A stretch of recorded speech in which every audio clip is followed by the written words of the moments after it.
I used to think in my younger days what I might be doing when I was old, but I never imagined I'd be doing these.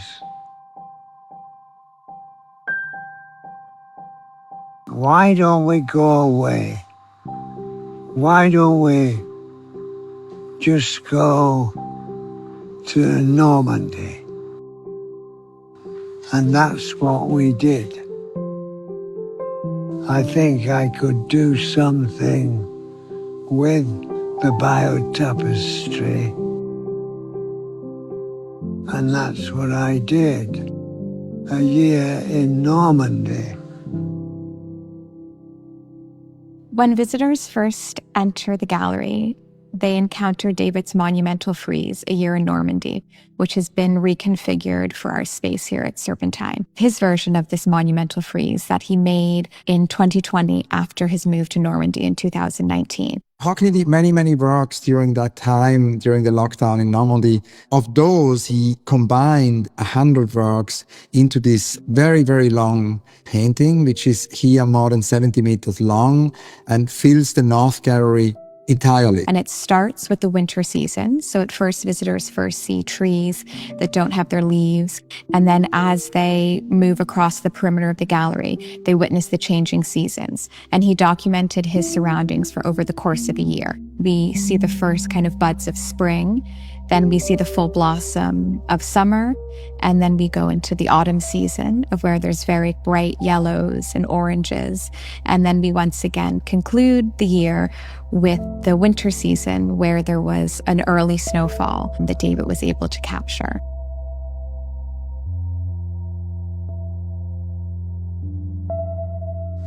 We're in movement. The eye is always in movement. Otherwise, we're dead.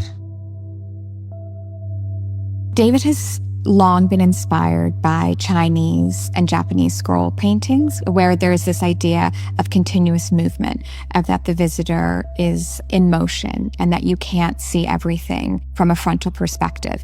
He's long challenged the Western ideas in art history of linear perspective. This is really the ideal space to show this work. He doesn't want viewers to see the end or the beginning. He doesn't want the viewer to see the whole thing. It's always pars pro toto. You only see fragments, and then you have to turn around the corner to see the next part, and you really have to walk the experience. So for him, this idea of walking in a similar way to Bayeux, where you have to walk along this very long walk, it's a promenade. It's almost how he experiences also the landscape, how he experiences the outdoors. And really, upon close looking, you see details and things that emerge that you didn't at first see that were there. So you'll see the presence of a car, or maybe a tree house, or a pond. So I think visitors will really be struck by the kind of complexity of these scenes. They requires many layers of looking. It's a celebration of landscapes. I mean, I don't think they couldn't have done 220 oil paintings. No. No, they couldn't. Because each day you'd have had to clean the brushes and everything. Yeah. With an iPad, Yeah. there's no cleaning involved. Exactly. Nothing.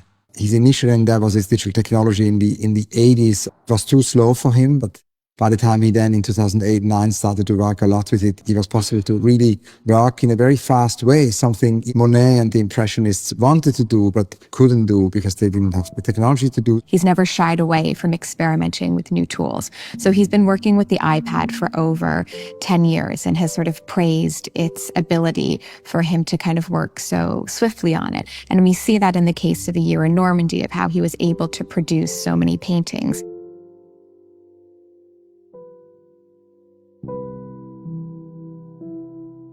Look at the person and feel their presence. That's what I do. And see it yourself, I think. That's what really good portraits are. Inside the exhibition here at Serpentine, we have 5 new portraits, and they feature people that are closest to the artist, his inner circle. So whether that's Jack Ransom, the man who makes his eyeglasses, or his partner and longtime studio manager, JP, or his great-nephew, Richard, they're all united by the fact that the sitters are seated at a table that has a checkered tablecloth. So the setting for these tables also are a memory of his time in Normandy. When you draw from life, you're drawing from memory.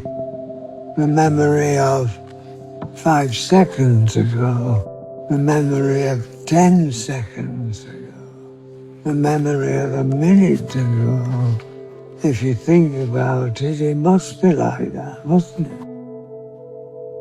Memory.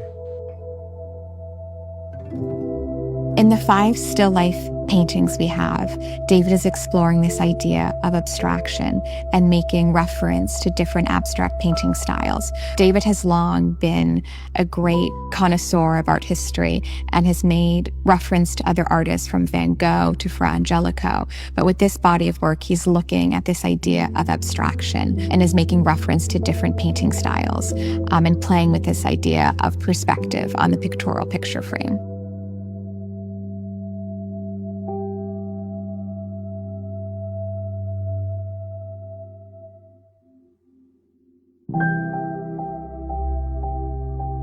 There's so much energy in the work. It's a very dynamic experience, which is what he wants. He wants us to look with both eyes. And that's really the motto of the exhibition. He used to have that at the entrance of the studio. There was always a piece of paper which says, look with both eyes. The idea is to put your phone away and look with both eyes. David is an active art consumer, but also an advocate of the kind of celebrating the beauty and joy of everyday life, and encourages us to kind of spend time in their natural surroundings and take pleasure in the abundance of the beauty that exists around us.